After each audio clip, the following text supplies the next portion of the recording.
Hello students and welcome to the class. I am your history teacher Manoj Arora. Today we will be starting with the next part of the chapter, that is Kings and Chronicles. But before I start the chapter, I hope you all will be fine at your homes, taking care of your family as well as yourself. If you remember in the last video, we studied about sovereignty to the social contract and about the capital cities. Now today, the video will be about the Mughal court. How was the Mughal court established? How was it arranged? What were the various rules and so on. If I talk about the Mughal court, the physical arrangement was focused on the sovereign. That means the king was the supreme and the entire arrangement of that court was meant to be kept the king in the center. The centerpiece was the takht, the throne on which the king would sit, and it was considered as axis mundi, the pillar, the imaginary pillar which is balancing the earth. It was right under the takht of the king. Whereas the canopy, it symbolized the rule of the king on entire India. Chronicles led the rules of the court. Now, there were rules which were meant and they were codified, very clearly codified. And if anybody would break those rules, was surely punished. Proximity to the king. Anybody who was considered important would sit near the king. Now, the sitting arrangement was made in such a way, the one who is important would sit near the king. If you are new to the court and you are reaching the court and you don't know anybody, you can understand the importance of that person according to the distance of that person from the king. If he is very much important, he would be sitting to the closest, and so on. And this was also seen in the addresses, the way the titles given to them. The more titles one had, that much important he was considered.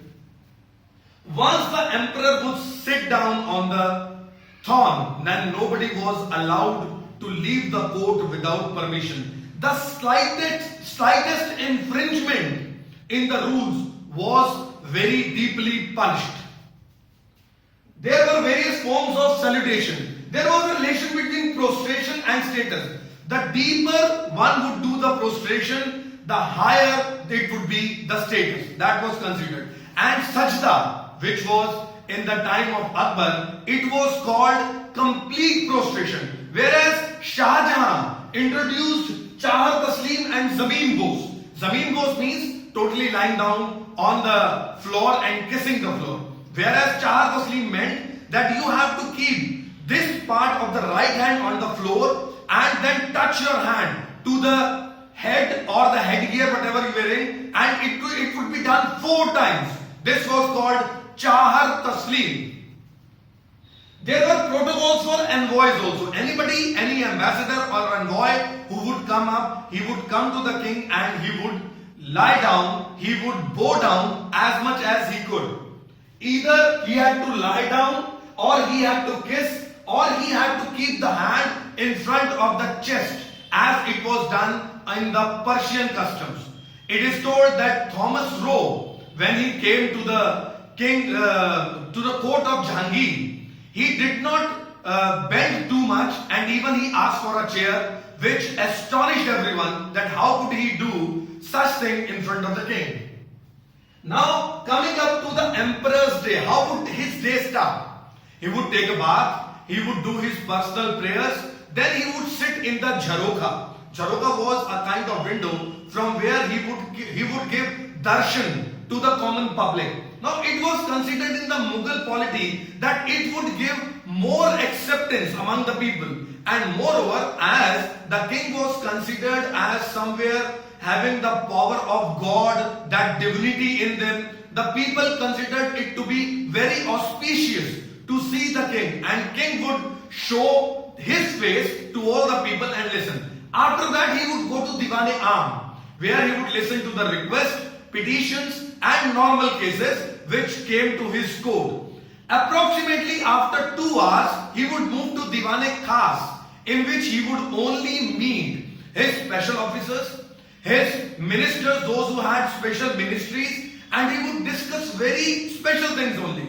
At that time, he would see the artists, their art, and also the work done by the architects in order to make the buildings. This was the special place where everybody was not allowed. After Diwan-e-Khas, he would be moving on to his home, his personal room. There were certain festivals which were celebrated to a great level. Eid, Shab-e-Barat, Holi, Navroz. Navroz is an Iranian New Year. And the monarch's birthday. Monarch's birthday would be celebrated according to the lunar calendar as well as the solar calendar also.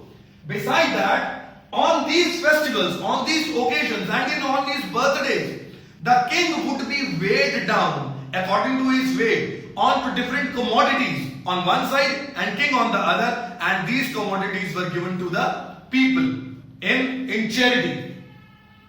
If I talk about the titles and gifts, now titles and gifts were very much important in the Mughal polity. It was considered that kings would show that the people, the ministers, were important to them. Even the kings, when they would be at the time of coronation, they would accept the titles. Jahangir, Babur, Akbar. Now Akbar's real name was Jalaluddin. Akbar was the title which was taken. Jahangir was the title which was taken. In this way, the kings would accept the titles on their coronation.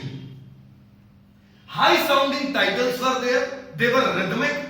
Till the king would not sit on his throne, these titles would be shouted loudly by the people, those who had got this duty, by the courtiers.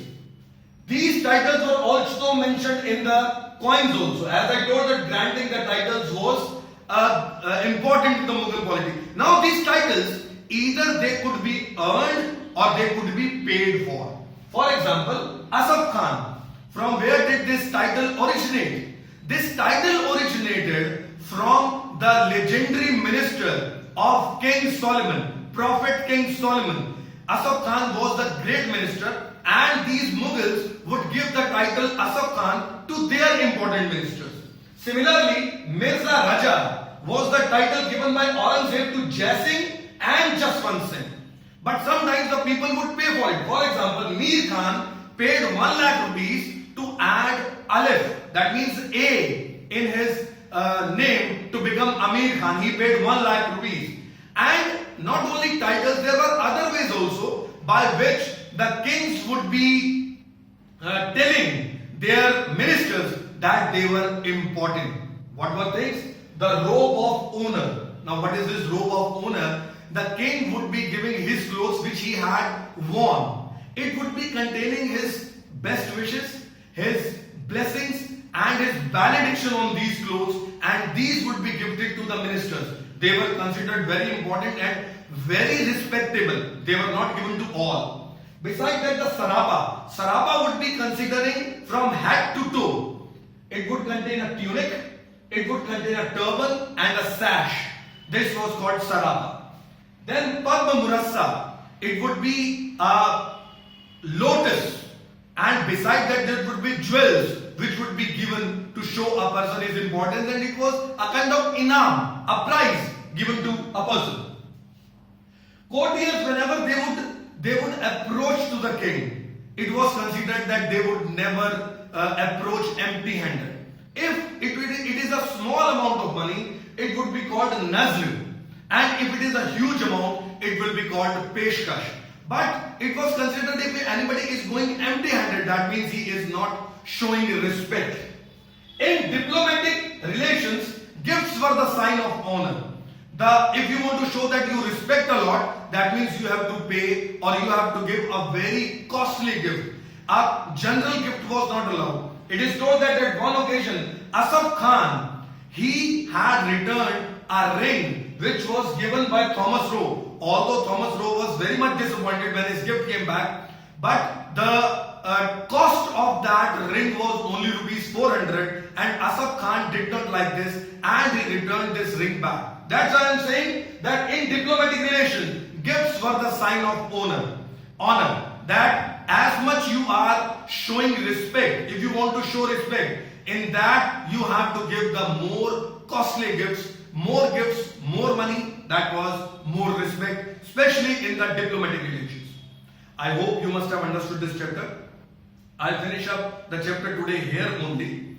If you have got any problem, please do let me know. If you have got any problem, write in the comment box, or you can come to me in the online sessions arranged by the school. You have to write your name, class, section and roll number in the comment box. That is a kind of attendance. I request you to give your maximum time and read NCERT books. Students, that is a must. Read NCERT books in order to get good marks. Invest your maximum time in studies. Thank you very much. God bless you.